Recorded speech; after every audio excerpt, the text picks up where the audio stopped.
Assalamualaikum warahmatullahi wabarakatuh. Kami dari kelompok 6 akan mempresentasikan hasil diskusi kelompok kami, yaitu mengenai pengemasan materi.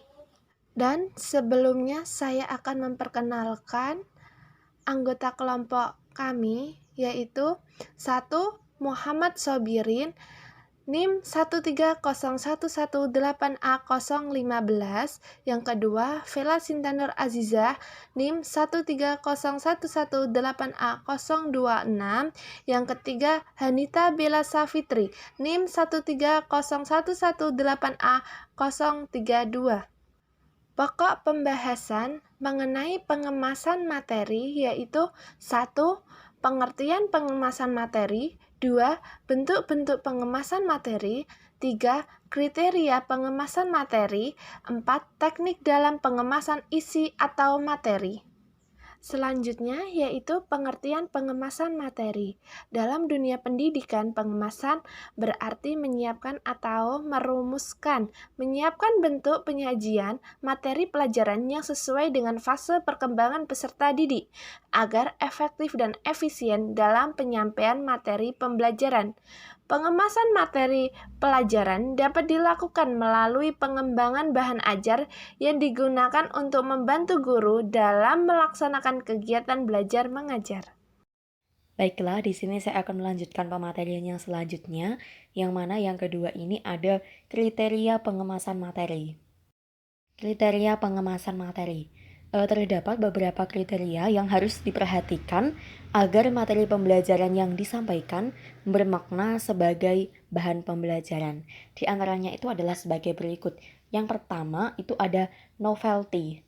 Novelty ini merupakan materi pembelajaran akan bermakna apabila bersifat baru atau mutakhir. Maksudnya adalah diharapkan dalam suatu bahan ajar tersebut itu guru selalu memberikan pembaharuan yang terbaru. Misalnya itu adalah melalui informasi yang terdapat dalam jurnal. Diharapkan saat guru mengutip dalam suatu jurnal itu juga dari sumber jurnal yang terbaru, seperti itu. Kemudian yang kedua itu ada proximity. Proximity ini merupakan materi pembelajaran yang disampaikan harus sesuai dengan pengalaman siswa. Jadi, alangkah lebih baiknya jika guru itu yang pertama mengetahui karakter siswa, mengetahui karakter bagaimana siswa itu terjadi, kemudian mengetahui pengalaman dari masing-masing individu. Jadi, akan lebih baik jika bahan ajar itu kayak disesuaikan dengan pengalaman belajar yang ada dalam kehidupan sehari-hari siswa. Yang ketiga itu ada konflik.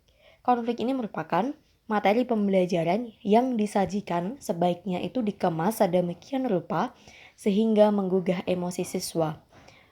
Dalam bahan ajar itu kadang guru mengabaikan dalam hal ini. Dan padahal untuk konflik ini sangat penting sekali karena apa? Di konflik ini itu bisa menggugah kayak semangat siswa, kayak siswa itu kayak mudah memahami dalam isi dari materi bacaan siswa tersebut karena mungkin misalkan ada konflik pun itu juga kadang membahas tentang permasalahan-permasalahan yang nyata yang ada dalam kehidupan sehari siswa. Yang selanjutnya itu ada humor. Humor ini merupakan materi pembelajaran yang disampaikan sebaiknya dikemas sehingga menampilkan kesan lucu. Karena apa? Dengan adanya humor ini itu bisa membuat siswa itu akan lebih suka, terus lebih mempunyai sikap yang mencoba untuk belajar dalam bahan ajar tersebut sehingga siswa itu mungkin ada rasa penasaran gitu. Jadi siswa juga belajarnya itu lebih enjoy gitu kalau misalkan ada diselipkan dengan kriteria humor seperti itu. Untuk yang selanjutnya kita akan membahas bentuk-bentuk pengemasan materi. Bentuk pengemasan materi. Jadi, bentuk pengemasan materi pembelajaran menurut Arum 2006 adalah sebagai berikut. Yang pertama itu ada buku teks. Buku teks ini memiliki standar yang berkaitan dengan aspek materi yang harus ada dalam setiap buku pelajaran. Jadi, buku teks ini itu buku teks utamanya itu berisi bahan pembelajaran suatu bidang studi yang digunakan sebagai buku pokok bagi guru maupun siswa. Dan buku teks sendiri ini juga menjadi buku teks pelengkap yang mana buku ini itu sifatnya dapat membantu atau merupakan tambahan bagi buku teks utama dan digunakan oleh guru dan siswa. Dan setiap buku teks pelajaran ini juga memiliki standar-standar tertentu yang mana standar ini yang berkaitan dengan aspek materi yang harus ada dalam setiap buku pelajaran. Yang selanjutnya itu ada modul. Modul ini adalah suatu unit bahan yang dirancang secara khusus sehingga dapat dipelajari oleh siswa secara mandiri. Jadi di modul ini merupakan program pembelajaran yang utuh yang disusun secara sistematis serta mengacu pada tujuan pembelajaran yang jelas dan terukur. Kemudian yang ketiga itu ada diktat. Kalau diktat ini itu seperti buku namun tidak selengkap buku, dan diktat ini juga digunakan untuk kalangan sendiri sebagai pendukung ataupun pelengkap dari buku teks tersebut. Dan yang keempat itu ada lembar kerja siswa, LKS atau yang disebut dengan LKS. Di LKS ini merupakan materi pembelajaran yang menyediakan aktivitas-aktivitas yang berpusat pada siswa. Jadi di LKS itu mungkin kita juga tidak asing dengan melihatnya seperti yang ada di SD-SD itu juga sudah menggunakan LKS, karena menurut saya LKS itu juga gimana ya, sangat memudahkan bagi siswa mungkin dalam memahami suatu materi pembelajaran. Karena apa? Di LKS itu biasanya sudah ada KD, kemudian KI-nya, kemudian ada subbab pembahasan pemateriannya, dan biasanya itu misalkan membahas subbab materi, setelah pembahasan materi tersebut itu juga sudah ada latihan soalnya. Jadi di LKS itu biasanya juga sering kebanyakan itu emang banyak latihan soalnya, dan itu juga sangat memudahkan sekali bagi siswa untuk memahami materi pembelajaran. Kemudian yang terakhir itu ada handout. Handout sendiri itu merupakan sesuatu yang diberikan secara garis besar dan gratis. Materi selanjutnya adalah bentuk pengemasan materi. Bentuk pengemasan materi pembelajaran menurut Ananda 2019 adalah sebagai berikut. Yang pertama, materi pembelajaran terprogram. Materi pembelajaran terprogram adalah salah satu banyak bentuk penyajian materi pembelajaran individual, sehingga materi pembelajaran yang dikemas untuk dapat dipelajari secara mandiri oleh peserta didik. Selanjutnya, pengemasan materi pembelajaran melalui modul. Pengemasan materi pembelajaran melalui modul merupakan bentuk pengemasan materi pembelajaran individual. Modul adalah salah satu kesatuan program yang lengkap, sehingga dapat dipelajari oleh siswa secara individual.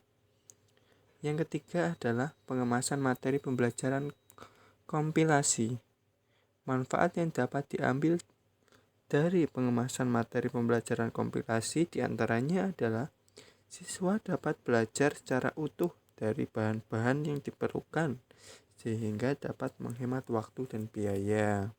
Pembahasan yang keempat adalah teknis dalam mengemas isi atau materi. Teknis dalam mengemas isi atau materi terdapat 5 teknis. Yang pertama, kesesuaian dengan tujuan yang harus dicapai. Artinya, apapun yang direncanakan termasuk pengemasan materi diarahkan untuk mencapai tujuan pembelajaran secara optimal. Jadi, saat mengemas materi itu harus terdapat tujuan pembelajaran yang jelas yang ingin dicapai. Yang kedua adalah kesederhanaan. Materi pembelajaran dikemas dengan tujuan untuk mempermudah siswa dalam belajar. Jadi kesederhanaan ini memudahkan siswa untuk memahami materi yang disampaikan atau dikemas guru dalam bentuk bahan ajar. Yang ketiga adalah unsur-unsur desain pesan. Dalam setiap kemasan, sebaiknya terdapat unsur gambar atau caption. Hal ini dikarenakan dalam pengemasan materi supaya bahan ajar atau bahan materi yang disampaikan guru itu dapat menarik minat baca siswa. Yang keempat adalah pengorganisasian materi. Materi pembelajaran sebaiknya disusun dalam bagian-bagian menuju keseluruhan. Yang kelima adalah petunjuk cara penggunaan. Hal ini sangat penting, apalagi seandainya bahan ajar dikemas untuk pembelajaran mandiri seperti modul, pengajaran terprogram atau mungkin CD interaktif, dan pembelajaran melalui kaset. Petunjuk cara penggunaan ini dapat digunakan oleh siswa supaya siswa lebih tahu dan lebih paham mengenai penggunaan modul atau bahan ajar yang disampaikan oleh guru. Cukup sekian penyampaian materi pengemasan materi dari kelompok 6. Semoga bermanfaat. Bila ada kata-kata yang tidak berkenan, mohon maaf sebesar-besarnya. Wassalamualaikum warahmatullahi wabarakatuh.